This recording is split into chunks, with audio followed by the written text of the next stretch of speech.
Bienvenidos al comentario del simulacro MIR número 21. Vamos a dar comienzo en esta ocasión con dos preguntas más o menos sencillas, dos preguntas sobre conceptos normales y muy repetidos en el MIR. Me refiero a las preguntas 37 y 38, ambas sobre fisiopatología pulmonar, los primeros temas del capítulo de neumología, que por el motivo que sea, durante los últimos 2, 3, 4 simulacros se han fallado más de lo debido. Así que bueno, pues vamos a reforzar una serie de ideas y después nos vamos a las preguntas con imagen que ya representan un poquito más de desafío, un poquito más de exigencia. Vamos a la 38 en primer lugar y nos dicen que hay que marcar la opción falsa con respecto a la circulación pulmonar. Y bueno, aquí hay cosas que a lo mejor no tienes que saber con suma exactitud. Por ejemplo, la opción número 1 dice: la presión media normal de la arteria pulmonar es de 15 milímetros de mercurio.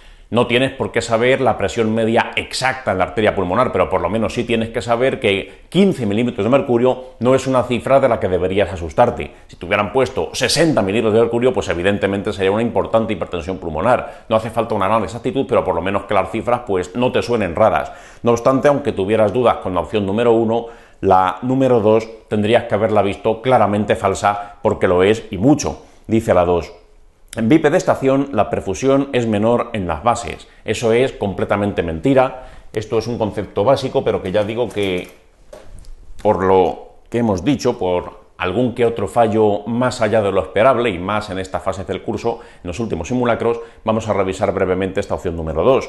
Ya sabéis que el pulmón, si hacemos más o menos pues un esquema muy simple y representamos en él las bases y los vértices, ya sabéis más que de sobra que quién tendrá más perfusión, por mero efecto de la gravedad. La sangre tiene un peso. ¿Quién tiene más perfusión? ¿Las bases o los vértices? Pues evidentemente las bases. Aquí tenemos más perfusión. Mecánica de fluidos, flujo quiere decir Q, pues hay más perfusión en las bases que en los vértices. Aquí tenemos muy poquita perfusión, los vértices casi no están perfundidos. Casi todo va a pasar por las bases. Las bases son el principal responsable del intercambio gaseoso. ¿Por qué? Pues porque es por donde pasa la mayor parte de la sangre. No solamente porque sean más grandes y por tanto pasen más vasos a su través, sino porque además, como digo, en bipedestación la sangre tiene un peso, tiende más a pasar por las bases que por los vértices por la mera acción gravitatoria. Pues por eso, pues claro que están más perfundidas las bases que los vértices. Esto es un concepto muy sencillo.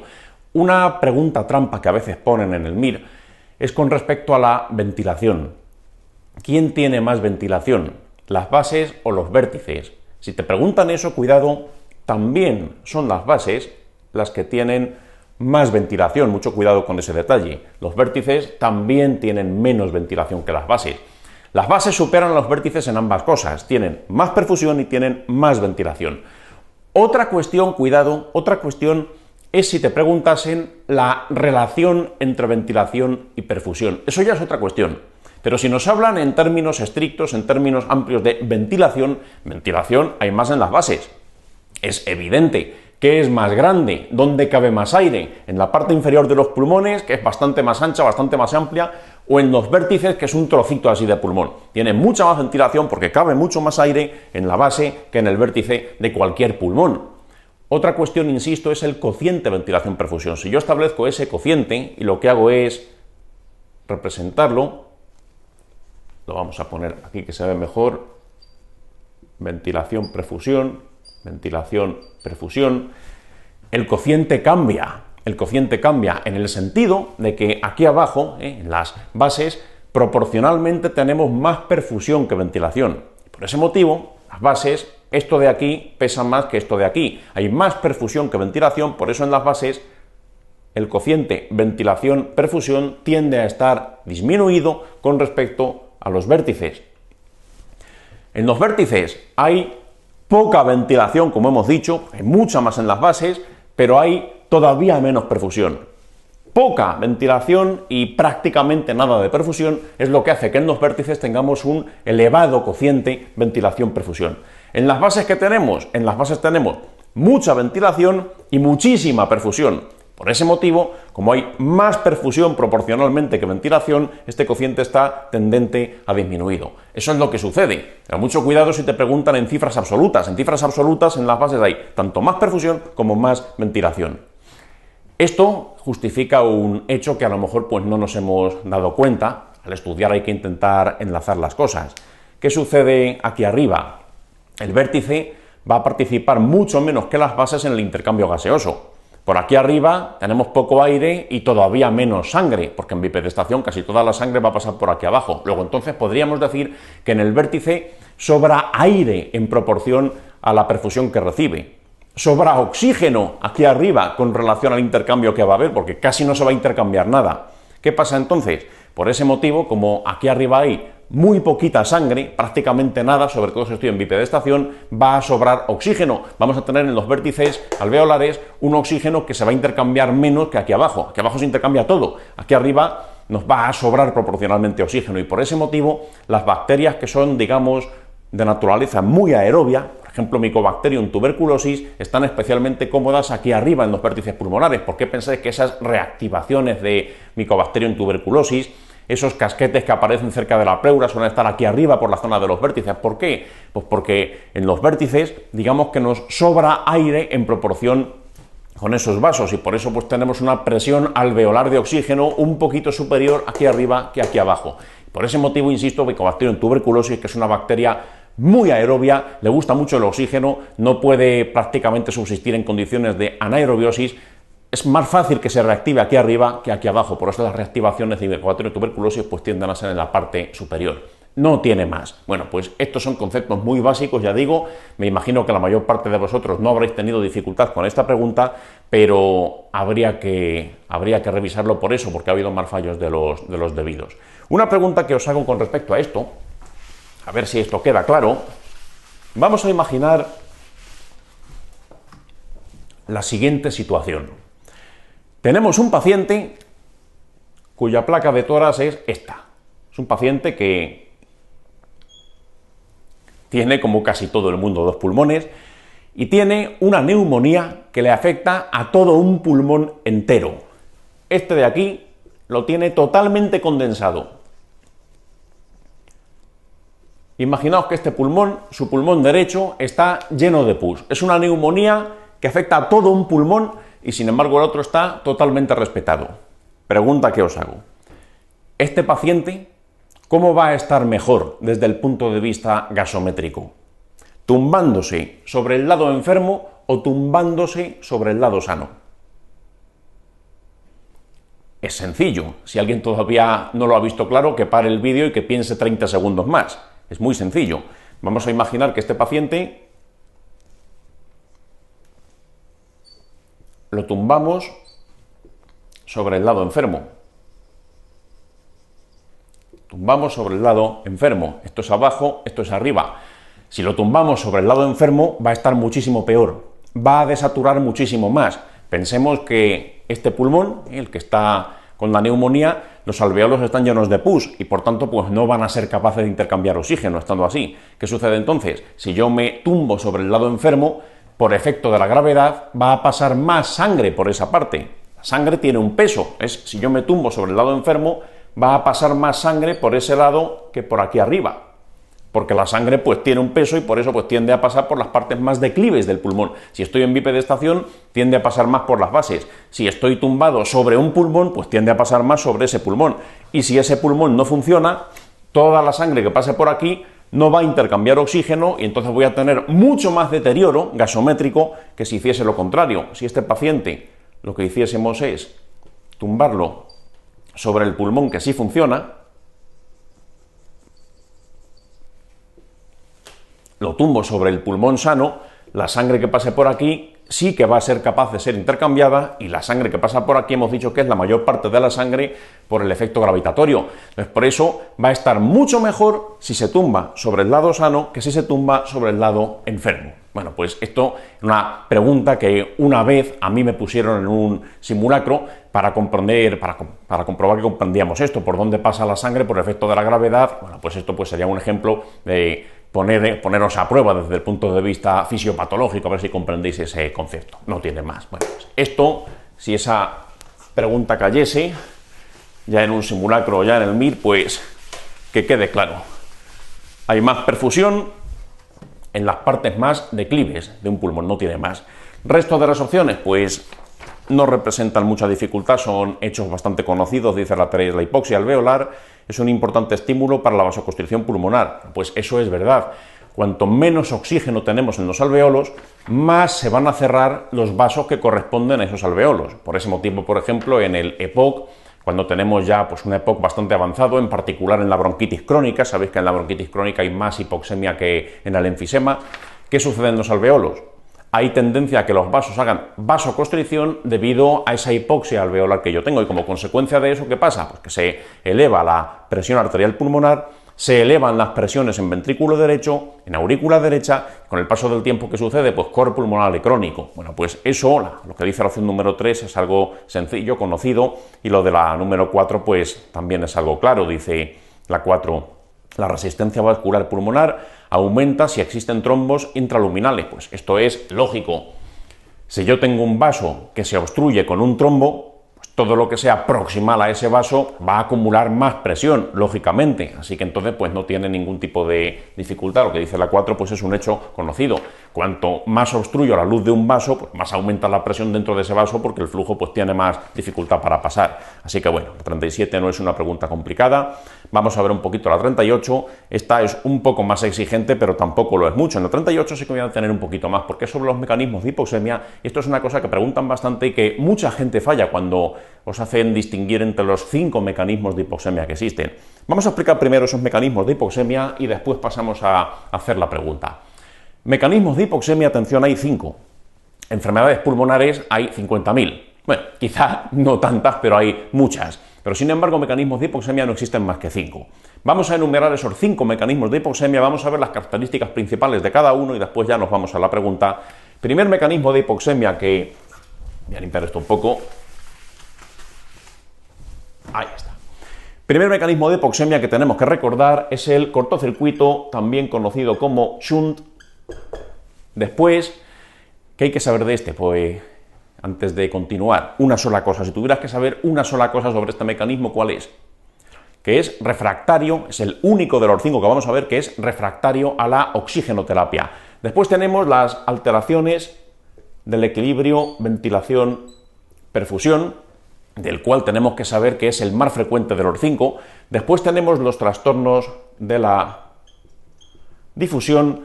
Después tenemos otros 2 que ya dependen menos del pulmón.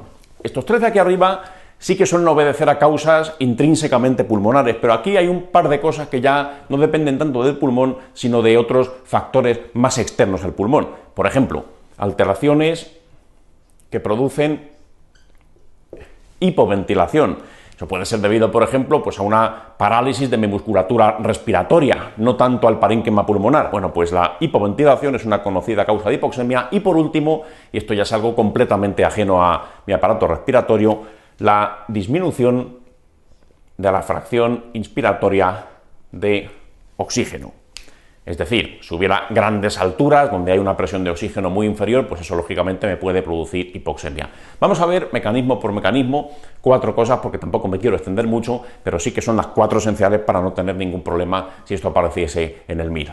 ¿Qué decíamos de este de aquí, el shunt? Pues hay que saber lo siguiente: si este es el aparato respiratorio, simplificado al máximo, esto sería un alveolo, esto sería el espacio vascular que corresponde a este alveolo. Realmente el aparato respiratorio se podría simplificar de esa manera. Tenemos espacio aéreo y un espacio vascular. Bien, pues, ¿qué tendría que ocurrir para que todo funcionase adecuadamente? Que el alveolo ventilase bien, tuviese lleno de oxígeno, entrase aire de la atmósfera con su oxígeno correspondiente y que por aquí pase sangre, para que el oxígeno entre en mi capilar y el CO2 que se produce en mis tejidos salga de mi capilar y se elimine por pulmón. Bien, ¿qué sucede en un cortocircuito? Pues en un cortocircuito lo que sucede es lo siguiente. Cortocircuito, lo que tenemos es algo dentro del alveolo que me está incapacitando absolutamente para cualquier intercambio de oxígeno. Por ejemplo, esto. Esto que veis aquí es pus. El ejemplo que ponía antes. Tengo un paciente que tiene una neumonía de estas alveolares, de estas algodonosas, la neumonía típica, la del neumococo. Bien, ¿qué pasa entonces? Se llena el alveolo de pus. Si el alveolo se llena de pus, difícilmente va a llegar el oxígeno de la atmósfera a mis capilares pulmonares. ¿Qué ocurre en un shunt? Lo que tenemos es un alveolo que está condensado, un alveolo que está lleno o bien de pus, como una neumonía, o bien de agua, como en un edema agudo de pulmón, o bien de lo que os dé la gana, o de sangre, como en los síndromes renopulmonares, el Guttpastur y todos esos. Bueno, la cuestión, tengo un alveolo que está totalmente condensado. Si el alveolo está condensado, me da igual que me des oxígeno, me da igual que me pongas una mascarilla con un oxígeno al 28% o al 50% o al 150%, me da exactamente igual. No puedo intercambiar, porque tengo, cuidado, una ventilación, fijaros, el alveolo está totalmente colapsado, totalmente condensado, ahí no va a llegar nada. Es por ese motivo que tenemos, pues, una perfusión adecuada, en eso no hay ningún problema, pero una ventilación totalmente nula o prácticamente nula. ¿Qué pasa entonces? Esto es rebelde a oxígeno. Da igual que yo te dé oxígeno o cuánto oxígeno te dé, porque no vas a intercambiar. Ejemplos: neumonías, condensación alveolar, edema agudo de pulmón, etc. Bien, esto, si me tengo que aprender algo, acordaos, rebelde a la oxigenoterapia. En todos los otros casos sí que va a responder a ella. Siguiente ejemplo de causa de hipoxemia: alteraciones ventilación-perfusión. ¿Qué sucede aquí? Pues tenemos una discrepancia, el nombre indica, entre la ventilación alveolar y la perfusión de ese alveolo. Se entiende mejor con un ejemplo. Tromboembolismo pulmonar. ¿Qué ocurre en un tromboembolismo pulmonar? Hacemos lo mismo, un esquema simplificado del aparato respiratorio. En un TEP, ¿qué hay? Tenemos trombo que se enclava en la vasculatura pulmonar. ¿Qué sucede entonces? Este trombo no permite que la sangre pase por esta unidad alveolar. El alveolo está lleno de aire, no hay ningún problema. Fijaros cómo el espacio vascular pues está funcionando mal, está obstruido y por tanto pues no puede pasar sangre por aquí. ¿Qué ocurre entonces en un tromboembolismo pulmonar? Tenemos buena ventilación, mala perfusión, desequilibrio, ventilación, perfusión. Eso es lo que sucede. ¿Y eso qué hace? Pues que tengamos una hipoxemia. ¿Esto responde a oxígeno? Pues sí responde a oxígeno. A lo mejor en esta unidad en concreto pues no nos vamos a encontrar mucha respuesta, porque está completamente obstruida, por aquí no pasa nada de sangre, pero todo el resto del parénquima pulmonar, si yo le doy oxígeno, pues puede absorber más, puede compensarlo, y entonces pues sí que hay una respuesta más clara. En el shunt no ocurre así, acordaos, pero aquí con los trastornos de ventilación-perfusión pues sí que responde a oxigenoterapia. Pasa lo mismo, por ejemplo, en el EPOC. Supongamos una bronquitis crónica. ¿Qué pasa en la bronquitis crónica? La bronquitis crónica, lo que tenemos es, fijaros, hago otra vez el mismo esquema. La bronquitis crónica, tenemos, atención, una buena perfusión, ahí no hay ningún problema en ese sentido, pero lo que sí que tenemos en la bronquitis crónica es un deterioro de la ventilación alveolar. ¿Por qué? En la bronquitis crónica tenemos unos bronquios que están hipertrofiados, la muscular está muy gruesa, las glándulas mucosas están muy activas, tenemos mucho moco en el bronquio, es decir, un bronquio estrecho con las paredes engrosadas, lleno de moco. Pues entonces por eso, esto es lo que ocurre en la bronquitis crónica, todo esto es moco, estrechamiento de la luz, pues tenemos proporcionalmente mejor perfusión que ventilación. Consecuencia de ello, pues nada, desequilibrio, ventilación, perfusión, pues tendrá hipoxemia. Algo de ventilación queda, pero en proporción es peor que la perfusión que tiene este paciente. A esta persona, si yo le pongo oxígeno, en el EPOC se puede poner oxigenoterapia y va a responder, ¿eh? Bueno, pues esto sería otro ejemplo: bronquitis crónica, o peor ventilación que perfusión. Otro ejemplo también, el enfisema. ¿Qué sucede en el enfisema? Pues en el enfisema lo que hay es un alveolo, por cierto, se va a distender, se va a hacer enorme, tenemos un exceso de aire. Ya sabéis que el pulmón, como dijimos en aquel otro comentario, pues se convertía en una especie de bolsa de plástico enorme, con poca capacidad de retracción elástica, etcétera. Bueno, pues en un enfisema tenemos mucho aire, muy poco vaso. Los vasos se destruyen, decíamos, había destrucción de las paredes alveolares, los vasos entonces estaban muy comprometidos, y lo que tenemos por tanto en enfisema es mucho aire, poco vaso, en otras palabras, mucha ventilación, poca perfusión, desequilibrio, ventilación, perfusión, y bueno, pues eso sería el tercer ejemplo. Ya hemos visto el TEP, hemos visto la bronquitis crónica, hemos visto el enfisema. Otro ejemplo sería el asma. En el asma, ¿qué tenemos? Pues nada, igual, aquí está el espacio vascular, que no tiene ningún problema. Pero en el asma, ¿qué pasa? Tenemos ocasionales episodios de broncoconstricción. Si hay una broncoconstricción, fijaros, la luz de los bronquios está muy estrechada durante las crisis, pues tengo una dificultad para que ese alveolo se llene de aire. ¿Qué tengo entonces? Pues una buena perfusión, una mala ventilación, desequilibrio ventilación-perfusión. ¿Por qué he puesto tantos ejemplos? ¿Y por qué precisamente estos ejemplos? Asma, tromboembolismo pulmonar, enfisema, bronquitis crónica, son patologías muy frecuentes, muy frecuentes. Por eso, si te preguntan, oye, de los 5 mecanismos de hipoxemia, ¿cuál es el número 1 en frecuencia? Con gran diferencia sería este, alteraciones, ventilación, perfusión. Así que bueno, resumiendo, este es refractario a la oxigenoterapia, este digamos que es el más frecuente. Después, trastornos de la difusión. ¿En qué consiste este problema? Pues mira, los trastornos de la difusión, lo que tenemos es lo siguiente.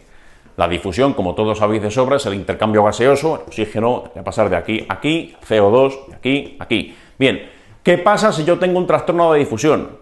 Ejemplo de trastorno de difusión, patologías intersticiales. Las patologías intersticiales hay una mala difusión de gases, Por ejemplo, si yo tuviese pues, una fibrosis en el pulmón de cualquier etiología, hay muchas enfermedades que pueden fibrosar el pulmón en el capítulo de intersticiales. Esa fibrosis se va a interponer entre el alveolo, el espacio aéreo, y el vaso sanguíneo, espacio vascular. Y esto pues va a dificultar el paso de oxígeno del alveolo al vaso. El CO2 sale con más facilidad. El CO2 difunde mejor que el oxígeno. El oxígeno le cuesta más trabajo difundir que el CO2. Bueno, la cuestión, esto que tengo aquí está dificultando ese intercambio gaseoso. Una cuestión interesante sobre los trastornos de la difusión.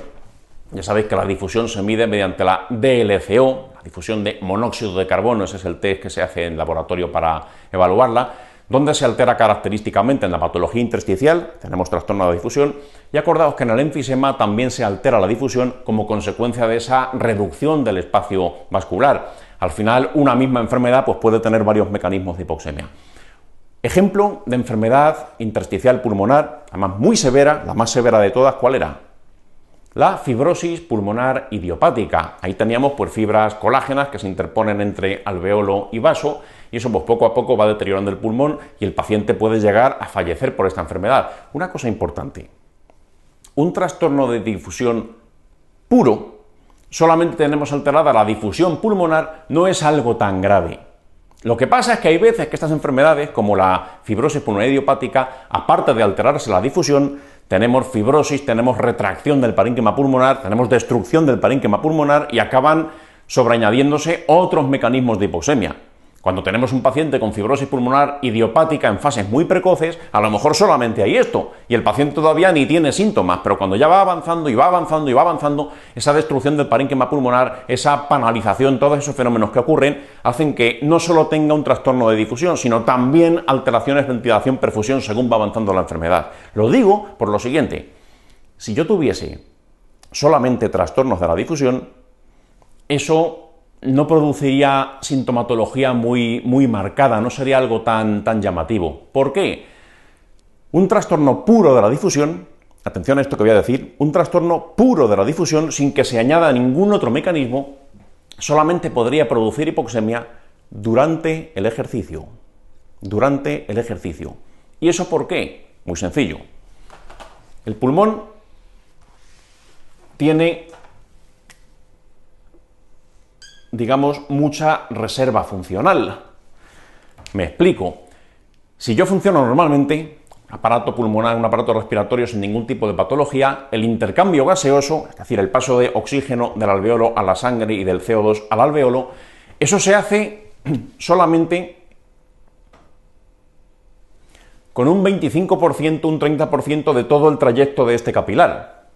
En el primer tramo, según entra esta sangre y pasa por aquí, en el primer tramo ya se ha producido el intercambio gaseoso, se hace de una forma muy rápida. Entonces, ¿qué sucede aquí? Me sobra, por así decir, me sobra mucho trayecto. Si yo tuviese un trastorno de difusión pura, aquí tengo pues unas cuantas fibras colágenas, lo que sea, pues lo más que podría producir es que este intercambio, que en un sano se produce en el primer tercio de ese vaso sanguíneo, pues a lo mejor cuando tengo este problema necesito, para producir este intercambio, pues un trayecto más largo. La mitad del vaso, el 70% del vaso o incluso el vaso entero. Pero fijaros que tengo mucha posibilidad de compensación. No es una cosa que se vaya a poner de manifiesto en reposo, ni mucho menos. ¿Por qué? Porque si me sobra capacidad de intercambio, en reposo un trastorno de difusión no va a ser nunca tan severo como para producir hipoxemia por sí solo durante el reposo. ¿Cuándo se pone de manifiesto una hipoxemia por trastornos de la difusión? Insisto, trastorno puro de la difusión, sin que se añada ningún otro mecanismo, durante el ejercicio. Ahí sí que se pone de manifiesto, porque ¿qué sucede durante el ejercicio? Durante el ejercicio aumenta mucho el gasto cardíaco. La sangre va a pasar con mucha más rapidez a través de estos vasos pulmonares, porque el corazón está yendo mucho más deprisa. ¿Qué sucede entonces? Si tengo una alteración en esta capacidad de intercambio, pues ahí sí que se va a notar. En reposo no. En reposo, normalmente, con esto ya me hubiera bastado para intercambiar. Bueno, pues si está alterado, a lo mejor necesito esto. Pero si la sangre va a pasar 4 veces o 5 veces más rápido, más deprisa, pues ya me va a costar más ese intercambio. Por ese motivo, la gente que tiene un trastorno puro de la difusión, la hipoxemia solo se pone de manifiesto durante el ejercicio. No se pone de manifiesto normalmente en fase en reposo. Eso sería algo rarísimo, es una cosa que no obedecería a un trastorno puro de la difusión. ¿Qué sucede en enfermedades que en principio pues son intersticiales, que afectan mucho a la difusión, como la fibrosis pulmonar idiopática? Si el paciente ya llega a tener hipoxemia en reposo, fases terminales ocurre, eso es porque hay otros mecanismos más. Se suele añadir con el paso del tiempo porque se destruyen áreas enteras de parénquima pulmonar. Bueno, pues nada más. ¿Qué hay que saber entonces del trastorno de la difusión? Acordaos, por sí solo, en sí mismo, sin nada más, solo daría hipoxemia durante el ejercicio, pero no en reposo. Se fue pregunta de Mir en una ocasión. Bien, después, hipoventilación. Si yo por el motivo que sea no ventilo, parálisis de la musculatura respiratoria o simplemente una bolsa de plástico, me la pongo en la cabeza, me ponen cinta aislante en el cuello y no me dejan respirar. ¿Qué va a pasar si yo no ventilo? Si yo no ventilo, no va a entrar oxígeno desde fuera, evidentemente, ni voy a poder liberarme de mi CO2 que estoy produciendo. Eso es muy típico. Los trastornos tipo hipoventilación se caracterizan porque el CO2 se eleva mucho en sangre, pero mucho. Por definición, si yo hipoventilo, tiene que aumentar el CO2. Va a aumentar el CO2. En otros casos, por ejemplo, aquí, trastornos de la difusión, ahí no tiene por qué elevar tanto el CO2. ¿Por qué? Porque hemos dicho que el CO2 intercambia mucho más fácilmente que el oxígeno. Trastornos de difusión, lo del oxígeno ocurría solamente durante el ejercicio, pero el CO2 no tendría por qué subir. En un trastorno de difusión estoy respirando más deprisa durante el ejercicio, etcétera, pues ¿qué va a pasar? Pues probablemente ese CO2 que intercambia mucho más fácilmente lo voy a eliminar, ahí no hay ningún problema. Pero aquí, que no estoy ventilando en absoluto, si no hay ventilación, por definición, se retiene CO2, típico. El que más eleva el CO2, los 5 mecanismos de hipoxemia, estos alguno lo puede elevar, otros no, depende de las circunstancias. Este de aquí seguro que te va a elevar el CO2, la hipoventilación. Otros trastornos, pues depende. ¿Qué pasaba, por ejemplo? Pues trastornos ventilación-perfusión, como en el enfisema. En el enfisema hay una respiración que es rápida. Los pacientes con enfisema no suelen elevar CO2 normalmente. Lo suelen tener normal o incluso disminuido porque respiran muy rápido, ventilan muy deprisa, por eso eliminan fácilmente CO2, lo que tienen es algo de hipoxemia. Sin embargo, ¿qué ocurría en la bronquitis crónica? En la bronquitis crónica sí que hay, con el paso del tiempo, retención de CO2. En otros puede cambiar todo lo que tenga que ver con el CO2, pero aquí, por definición, si hay hipoventilación, seguro que va a haber hipercapnia. No hay otro remedio. Acordaos que cuanto más rápido ventilo, más CO2 elimino. Y al revés, cuanto menos ventilo, más CO2 retengo. Así que estos se caracterizan porque se acompañan de una importante hipercapnia. Y por último, aquí, disminución de la fracción inspiratoria de oxígeno. Por ejemplo, grandes alturas, me voy a un medio donde hay poco oxígeno, pues lógicamente si hay poco oxígeno en el ambiente, de donde no hay, no se saca. Si hay poco oxígeno en la atmósfera, poco oxígeno voy a recibir al respirar. No tiene más ciencia que eso. Es una cuestión totalmente ajena a mi parénquima pulmonar, ajena a mi aparato respiratorio. Bien, una cosa que suele costar, una idea que hay algunos que falláis cuando las ponemos en las preguntas tipo test, es el tema del gradiente. ¿Qué es eso del gradiente? ¿Cuáles son los mecanismos de hipoxemia que se aumenta el gradiente alveolo arterial de oxígeno y en cuáles permanece normal el gradiente alveolo arterial de oxígeno? Vamos a ver qué es eso del gradiente. Un gradiente es una diferencia. Si yo tengo un pulmón normal,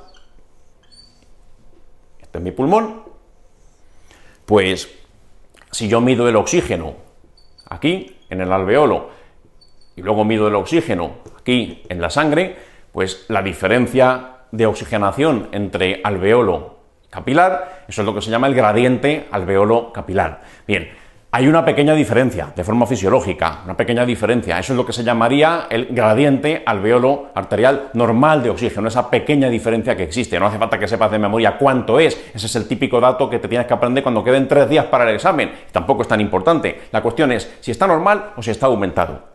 Normalmente pues hay una pequeña diferencia entre esto y esto. Ya sabéis que los gases van a atravesar esa membrana merced a esa diferencia. Que hay más oxígeno aquí que aquí, el oxígeno tiende a entrar de fuera adentro, no tiene más. Y bueno, pues persiste siempre una mínima diferencia que es el gradiente alveolo arterial de oxígeno, que normalmente es pequeño. Bien, ¿qué sucede cuando yo tengo algún tipo de patología como esta de aquí o esta de aquí? Las 3 primeras. Ahí se aumenta el gradiente. ¿Por qué? Muy sencillo. Imaginemos la primera, el cortocircuito o shunt. ¿Qué sucede?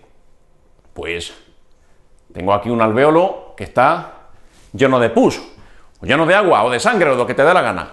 ¿Qué es lo que sucede? Pues la diferencia entre el aire que yo inspiro y el oxígeno que yo tengo en sangre, pues es muy marcada. Y tiene que ser muy marcada, porque ese oxígeno no puede atravesar ese líquido. Luego, entonces, ¿qué pasa?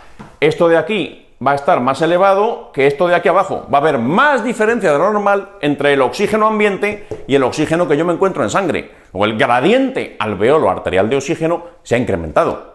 Se ha incrementado como consecuencia de esto que me está ocupando los alveolos y que no tendría por qué estar ahí. Eso incrementa el gradiente alveolo arterial. ¿Qué sucede en las alteraciones de ventilación-perfusión? Pues lo mismo. Tengo un enfisema, por poner un ejemplo. Tengo un enfisema. Mira qué alveolo y mira qué mierda de vaso. A ver, ¿tú crees que el gradiente aquí va a ser normal? ¿Tú crees que el oxígeno de aire ambiente que llega al alveolo va a ser el mismo que aquí? Pues no, no puede ser el mismo, no puede intercambiar correctamente porque tenemos poco vaso. Mucho alveolo, pero poco vaso. Luego entonces tengo tan poco vaso, no va a haber una superficie suficiente de intercambio. ¿Qué pasa entonces? Pues que esto de aquí va a estar más elevado significativamente que esto de aquí, porque no tiene capacidad de intercambiar ese gas. Entonces, por eso, pues un trastorno ventilación-perfusión te va a incrementar el gradiente, lógicamente. Lo mismo que un trastorno de la difusión. Un trastorno de la difusión, si yo tengo entre el espacio aéreo y el espacio vascular un montón de fibras colágenas o cualquier otra cosa que se deposite en intersticios, también podría ser pues como en células de Langerhans, como en la histiocytosis X, o células musculares lisas, o vasos linfáticos, como en la linfangioleiomyomatosis, o lo que sea. Bueno, la cuestión, hay algo en intersticio, pues si hay algo que está en intersticio, va a dificultar el intercambio de gases. Entonces me puedo encontrar más diferencia entre esto y esto, en particular durante el ejercicio, como decíamos, pero me la puedo encontrar. ¿Por qué? Porque hay algo, hay un obstáculo, hay un problema anatómico que me está dificultando ese intercambio de gases. Entonces, por eso, estos tres te van a incrementar el gradiente alveolo arterial de oxígeno. ¿Por qué? Porque hay algún trastorno anatómico en parénquima pulmonar que dificulta ese intercambio de gases. Sin embargo, mira aquí. Mira aquí. Hipoventilación. Imagínate esto. Se me paraliza la musculatura respiratoria, por el motivo que sea. Si mi musculatura respiratoria se paraliza, ¿qué sucede? Aquí tenemos mi espacio aéreo, aquí tenemos mi espacio vascular. Si yo no inspiro, ¿cuánto oxígeno va a haber en mis alveolos? Si yo no meto aire dentro de mis alveolos, pues no está entrando oxígeno dentro de mis alveolos. En mis alveolos va a haber poco oxígeno. Va a haber poco oxígeno, pero no es culpa del alveolo, ni es culpa del vaso, es culpa de mi aparato respiratorio que por el motivo que sea se me han paralizado los músculos que inspiran. ¿Qué pasa entonces? Si esos músculos inspiratorios no están trabajando, pues entra poco oxígeno al alveolo y por tanto hay poco oxígeno en el alveolo. Y si hay poco oxígeno en el alveolo, pues también va a haber poco oxígeno en el vaso. Aquí el problema no es que intercambia mal. Intercambia perfectamente. Intercambiaría si yo te metiese aire con oxígeno en los pulmones. La cuestión es que como está hipoventilando, pues hay poco oxígeno en alveolo y por consiguiente poco oxígeno en vaso. Diferencia entre esto y esto, es decir, gradiente. Diferencia entre oxígeno en alveolo y oxígeno en vaso, pues muy escasa, muy escasa. No hay un aumento del gradiente, el gradiente está normal, hay poca diferencia entre esto y esto, porque el motivo del problema es que no estoy inspirando. Por eso aquí el gradiente alveolo arterial, la diferencia entre oxígeno en alveolo y oxígeno en vaso es normal, es pequeña, como tendría que ser.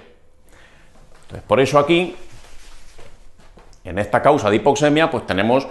No, al contrario, no tenemos un incremento del gradiente alveolar arterial. El gradiente alveolar arterial se mantiene normal en esta causa. Y aquí abajo igual.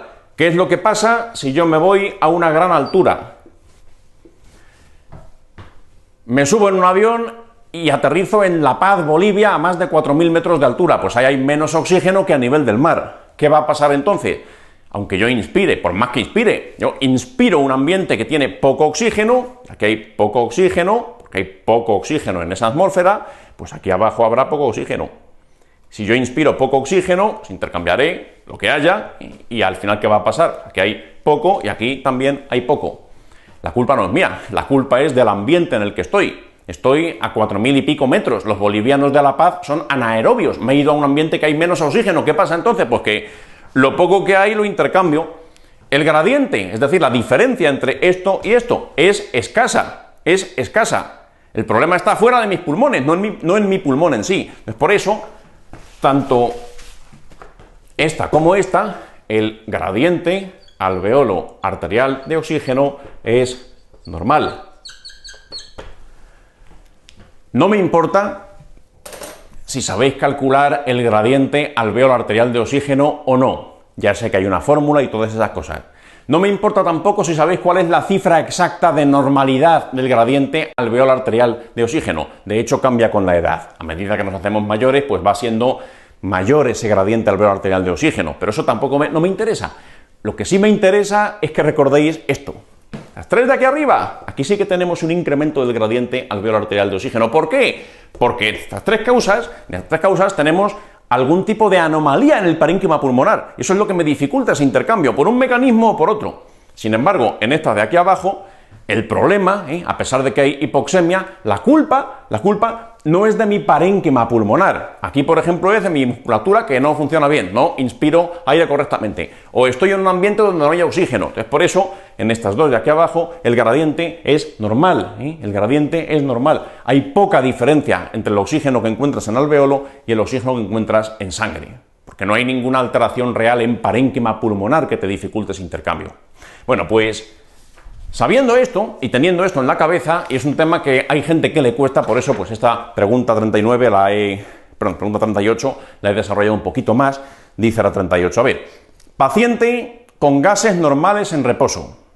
Gases normales en reposo, importante detalle por lo que hemos dicho antes. E hipoxemia con aumento del gradiente alveolo arterial de oxígeno sin hipercapnia cuando hace ejercicio físico. Le pones oxígeno y la hipoxemia se corrige. ¿Qué tiene? Pues nada, ya te han dado una pista fundamental. En reposo no hay hipoxemia. Sí que hay hipoxemia y se aumenta el gradiente cuando empieza a hacer ejercicio, pues directamente te vas aquí. Acordaos, la difusión se pone de manifiesto con el ejercicio físico, con el refuerzo. ¿Responde a oxígeno? Sí, acordaos. Todos responden a oxígeno. Estos cuatro que marco en rojo responden a oxígeno. El único que no responde a oxígeno es el shunt o cortocircuito. Así que aquí, ¿frente a qué estamos? Estamos frente a un trastorno de la difusión. Se aumenta el gradiente normal en reposo, y además fijaros otra cosa que te han dicho, que suele ser así en los trastornos de la difusión. Dice, no tenemos hipercapnia. No tenemos hipercapnia, porque claro, te dicen que está haciendo ejercicio, solamente haciendo ejercicios cuando se pone de manifiesto esa hipoxemia que tiene el paciente. ¿Qué hace la gente cuando hace ejercicio? Durante el ejercicio incrementas la ventilación. ¿Qué pasa entonces? Pues, trastorno de difusión, lo que vas a tener es hipoxemia durante el ejercicio y el CO2 lo vas a encontrar bajo en sangre en ese momento, porque durante el ejercicio baja el CO2. El CO2 durante el ejercicio hiperventilas. Al hiperventilar se libera más CO2, lo intercambias más fácilmente. Entonces, por eso sería claramente un trastorno de la difusión. La respuesta correcta, por tanto, pues sería la 3, alteración pura de la difusión. Mucho cuidado con la 4. Dice la 4, alteración de la relación ventilación-perfusión por efecto Shunt. Eso evidentemente no sería. Si fuese esto, no respondería a oxígeno, no tiene sentido. En reposo sí podría haber alteraciones. Aquí dice que en reposo no las tiene. Y el resto de las cuestiones, la 1 y la 2, dice trastorno ventilatorio obstructivo, trastorno ventilatorio restrictivo, para saber si hay obstrucción o si hay restricción, y este tipo de cosas lo que te tendrían que haber dado son datos espirométricos, porque eso ya es un patrón que no tiene nada que ver con los mecanismos de hipoxemia. Una cosa son los mecanismos de hipoxemia y otra cosa es cómo se comporta el pulmón cuando haces determinadas pruebas, cuando mides los volúmenes, cuando mides el tifenó, que eso no tiene nada que ver con esta pregunta. Por eso la 1 y la 2 las podrías considerar como un relleno. Cuando dudo entre obstrucción y restricción, mira volúmenes, mira FEV1, mira tifenó, mira volumen residual. La pregunta no va de eso, ¿eh? Eso ya lo vimos en el simulacro anterior. Así que bueno, pues borramos la pizarra. Espero que esto haya quedado claro. Ya sé que es un tema más o menos básico, pero se falla más de la cuenta, como decía. Así que bueno, pues lo damos por revisado y pasamos a la siguiente pregunta de la selección de hoy. Esta es una pregunta simplemente sobre una imagen que quiero que recordéis, la pregunta número 20. Vamos a ver un par de cosas. Es más, hay algunas que las vamos a revisar porque esto ya lo vimos en un simulacro antiguo, el número 12, si mal no recuerdo. Dice la número 20. En el tratamiento de un paciente con infección por Plasmodium vivax le ponen primaquina y a los 2 días el paciente empieza con intensa astenia y dolor abdominal y lumbar y orinas oscuras. ¿Esto a qué suena? Mucha astenia, muy brusca, dolor lumbar, dolor abdominal, orina oscuro. Si hago una analítica me encuentro que tengo un descenso del hematocrito, un descenso de la hemoglobina, un incremento de la LDH, un incremento de los reticulocitos. Eso no lo cuentan aquí, pero es lo que te hubieras encontrado, ya te lo digo yo. ¿Esto a qué suena? Esta clínica, eso del dolor lumbar, orina oscura, tal, esto suena claramente a una hemólisis aguda, una anemia hemolítica y muy seria y muy abrupta. Entonces aquí, ya guiado por esta clínica, me dicen en el hemograma, efectivamente, pues hay un empeoramiento de la anemia previa y tenemos un frotis que ahora vamos a ver. ¿Cuál sería la explicación más probable? Tú piensa una cosa. ¿Para qué te cuentan que le han dado primaquina? Si te dicen eso será por algo. ¿Qué tienen los antipalúdicos que pueden producir en algunos sujetos una anemia hemolítica? Si yo tengo un déficit, cuidado, un déficit de glucosa 6-fosfato deshidrogenasa, ¿qué es lo que me ocurre? La gente con ese déficit enzimático, ¿qué les sucede? Cuando les expones a sustancias oxidantes, sustancias que aumentan mucho el estrés oxidativo, y un ejemplo son los antipalúdicos, otro ejemplo son las sulfamidas, hay ciertos fármacos que producen eso, ¿qué es lo que ocurre? Que la hemoglobina sufre una serie de cambios, precipita, rompe los hematíes, los lisa, y entonces ¿qué tenemos? Pues una anemia hemolítica aguda, una crisis hemolítica. ¿Qué es lo que vimos que se formaba desde el punto de vista del frotis, que era muy reconocible y que había que recordar en caso de volver a verlo? Ya lo vimos en otro simulacro. Estos son los famosos cuerpos de Haynes. Esa precipitación de la hemoglobina hace que se formen esta especie de agregados, y eso pues acaba lisando las membranas del hematíe y los hace reventar literalmente. ¿Y qué más puede pasar? Esto es lo más conocido. Esos cuerpos de Haynes son muy famosos en el déficit de glucosa 6-fosfato deshidrogenasa. Los puedes encontrar durante las crisis cuando tenemos este tipo de problema. Por cierto, no solamente penséis en ella por fármacos. Hay otras cosas que también incrementan el estrés oxidativo. Ingesta de determinados vegetales, por ejemplo las habas o los guisantes o las alcachofas. Este tipo de pacientes pueden sufrir ese problema. O también circunstancias que no son de ingerir nada, ni fármacos, ni tampoco vegetales. Simplemente la fiebre, es un aumento del estrés oxidativo, puede precipitar crisis hemolíticas en estos pacientes, etc. ¿Qué más puede ocurrir, aparte de la formación de estos cuerpos de Haynes que estamos viendo en este momento? Pues también puede ocurrir esto. Esto que se ve aquí es otra imagen de frotis que tenéis que recordar. Es lo que se llama células mordidas, células mordidas. Fijaros, aquí hay una serie de hematías que parece como que les falta un trozo, como si les hubiesen dado un mordisco. Bueno, pues esto también es característico de este déficit de glucosa 6-fosfato deshidrogenasa. Ya sé que es más famoso lo del Heinz, por eso ya lo vimos en otro simulacro en fases más anteriores del curso, pero esto también lo tenéis que recordar por si acaso. Ya sabéis que los frotis en hematología se están poniendo cada vez más complicados, en general las preguntas de hemato con foto, así que bueno, pues esto que quede en la memoria por si acaso y nada más. Resto de las opciones que nos dan aquí. La opción número 2 nos habla de una inmunohemólisis secundaria al fármaco. Esto no creo que hayáis pensado en eso. La primaquina no es precisamente el fármaco que más te suena a inmunohemólisis. Esto suena mucho más a lo que hemos dicho, a la hemólisis cuando hay un déficit de glucosa fosfato deshidrogenasa. Y aparte otra cosa, si fuese la opción número 2, por una anemia inmunohemolítica, de encontrar algo en el frotis que hubiera sido más factible encontrarte esferocitos, eso te lo podrían haber enseñado, pero aquí no se ve ni mucho menos eso, aquí la anomalía es otra. Fijaros la opción número 3, de hemólisis por microangiopatía trombótica por primaquina. Vamos a ver, si lo que tuviésemos fuese la 3, una microangiopatía trombótica, es decir, capilares sanguíneos donde hay puentes de fibrina de un lado a otro, según va pasando el hematíes, se va partiendo por la mitad, se van decapitando hematíes, se van fragmentando hematíes, ¿eso cómo se llama? Cuando lo ves en el frotis, esos son los esquistocitos, eso es lo que te hubieran mostrado, y aquí pues no se ven esquistocitos, así que por eso la 3 pues la descartas. Y por último, dice la 4 que si mielotoxicidad farmacológica, es cierto que hay ciertos fármacos que pueden ser tóxicos para la médula ósea y no le dejan producir nuevos hematíes, pero aquí el mecanismo no es ese, aquí el mecanismo es claramente una hemólisis. Dolor lumbar, dolor abdominal, orinas oscuras, etcétera, el carácter abrupto, que te ponen un fármaco que además típicamente se vincula a eso, por eso aquí la opción número 4 pues quizás sería la más apartada de todas. Bueno, pues nada más, cuestiones que merece la pena recordar sobre este trastorno. ¿Qué origen tiene? El déficit de glucosa 6-fosfato deshidrogenasa. Esto es genético. Ligado al X, acordaos, eso ya lo mencionábamos, y es un trastorno muy común, es muy común, en particular en nuestra zona, en el área mediterránea, en el sur de Europa, en el norte de África, te puedes encontrar bastante de esto, es un tema bastante común.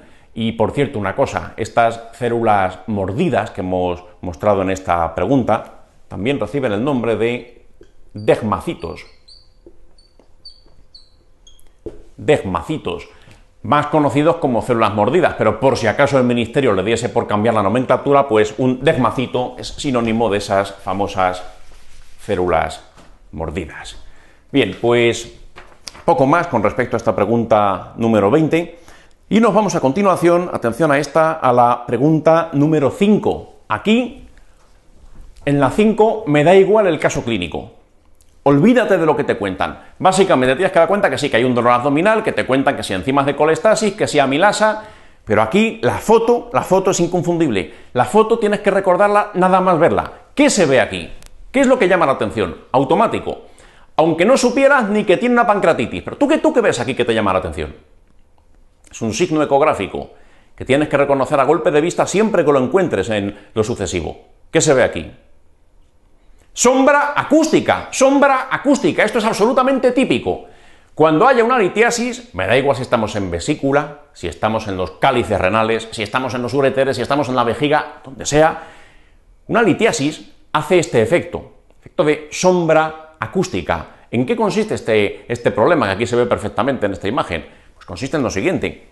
Si yo tengo una piedra, la litiasis, dura, irregular, y aquí estoy enviando ultrasonidos, lo que tiene de peculiar es que más allá de esa piedra, no se ve nada. Esto de aquí se vería en negro, como en la imagen de la pregunta, sombra acústica.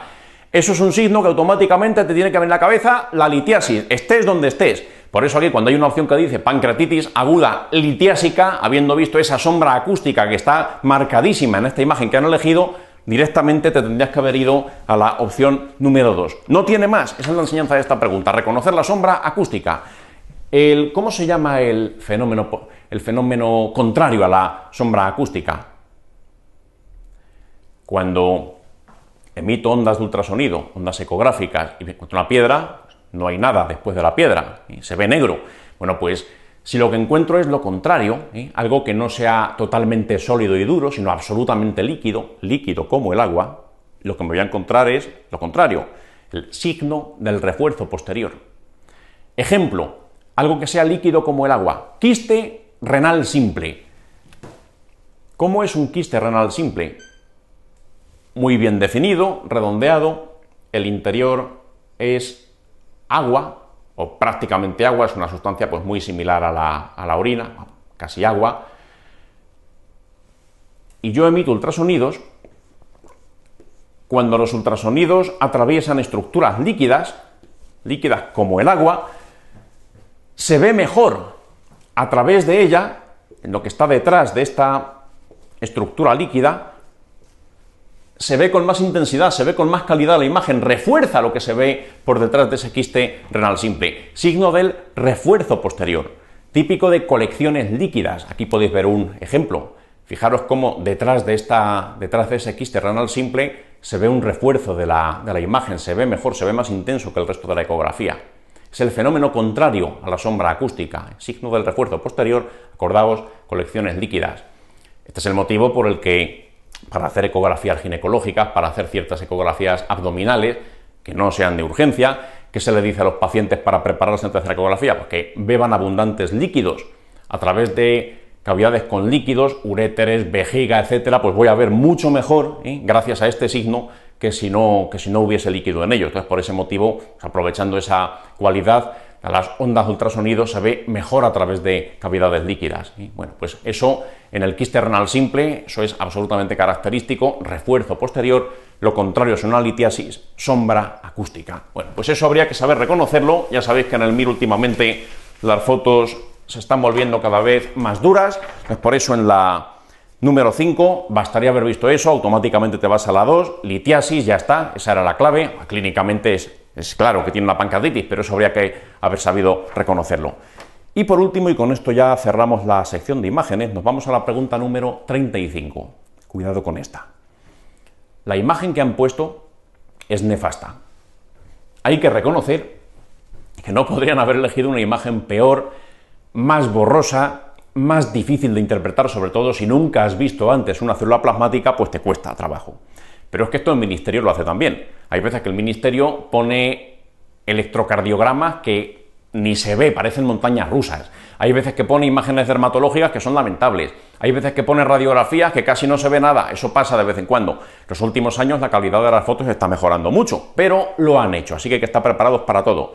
Enseñanza de esta pregunta. Vamos a ver, la 35, lo que tiene el paciente es la opción número 4, un plasmocitoma. No me voy a meter, por supuesto, a hablar largamente sobre el plasmocitoma porque sería ridículo. Si tienes que saber algún tipo de neoplasia relacionada en el MIR con las células plasmáticas, pues tiene que ser el mieloma múltiple, como te puedes imaginar. Pero sí tienes que saber reconocer una célula plasmática. Esa es la enseñanza de esta pregunta. Olvídate del plasmocitoma, eso me da igual. Pero en una foto, si la ves, automático. Eso es una célula plasmática, sin tener ningún tipo de duda. Porque es una imagen muy fotografiable, es una imagen muy típica. ¿Cómo se ve una célula plasmática? Vamos a ver. Primero esquema, después fotografías. Y después, por último, vuelves a la fotografía de la pregunta y entonces ya lo verás claro. Aunque parezca imposible, porque más borrosa y peor calidad no puede tener, pero lo vas a llegar a ver si primero reconoces imágenes más normales. La célula plasmática es más o menos redondeada, como otras muchas células. Atención, núcleo. El núcleo es excéntrico, no ocupa el centro justo de la célula, no es excéntrico como la yema de un huevo, no está justo en el centro, está más pegado a un polo que a otro. Y el núcleo tiene un detalle, tiene una analogía con un objeto de la vida real. Núcleo en rueda de carro. Núcleo en rueda de carro. ¿Por qué se llama así? Pues se llama así porque la cromatina del núcleo está organizada de tal manera que hace algo así. O al menos eso dicen. Bueno, pues esto es lo que los hematólogos llaman núcleo en rueda de carro. Para ver estos puentes de cromatina, esta organización, pues tiene que ser una imagen de mucha calidad, pero mucha. Pero bueno, yo os lo pongo por si acaso les da por poner una foto digna en el examen, pues que lo sepáis reconocer. Núcleo en rueda de carro, típico. Otra cosa que hay que saber sobre la célula plasmática. La célula plasmática es basófila, pero entera. Ya sabes que el núcleo suele ser basófilo, eso en la mayor parte de las células vas a ver un núcleo basófilo, pues vas a ver lo vas a ver morado, porque tiñe con hematoxilina. Bueno, pues aquí también, pero el resto de la célula también es basófilo. Es basófila en toda su extensión. El núcleo lo vas a ver muy azul, muy morado, pero el citoplasma, aparte de que esto es sumamente morado, el citoplasma también lo vas a ver morado. Basófilo. Bien, otra cosa que también tienes que reconocer, y esto es muy visible, esto quizás sea lo más visible de todo, lo que dices, célula plasmática. Hay un halo blanquecino. Hay un halo blanquecino cerca del núcleo.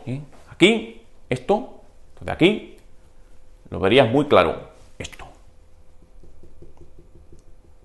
Esto es muy de célula plasmática.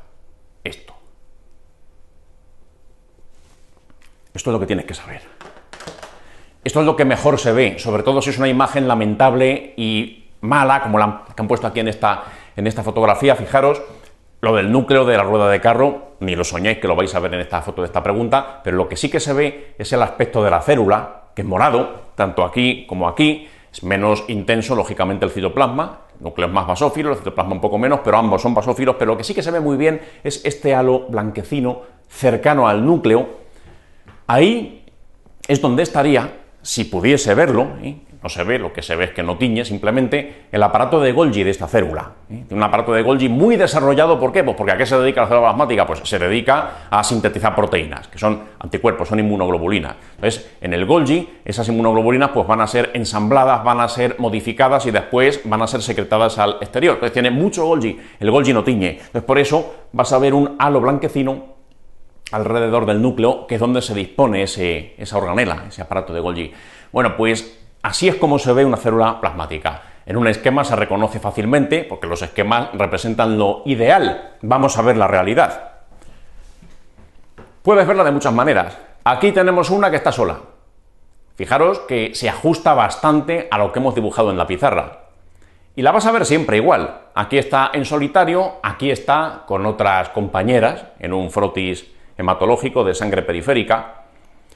No me gustaría, la verdad, ser el dueño de este frotis, porque en sangre periférica ahí no tendría que haber muchas células plasmáticas. Raro es encontrarte células plasmáticas en sangre periférica. A lo mejor alguna suelta te puedes encontrar, pero como ves aquí tantas células plasmáticas juntas en sangre periférica, a lo mejor quiere decir que el paciente tiene una leucemia de células plasmáticas, que también existe. Pero bueno, no importa, aquí no nos vamos a meter en patologías hematológicas raras de células plasmáticas. La que tienes que saberte es el mieloma múltiple y ya está. ¿Y dónde están las células plasmáticas en el mieloma múltiple? Pues donde suelen estar, pero en gran cantidad, en médula ósea.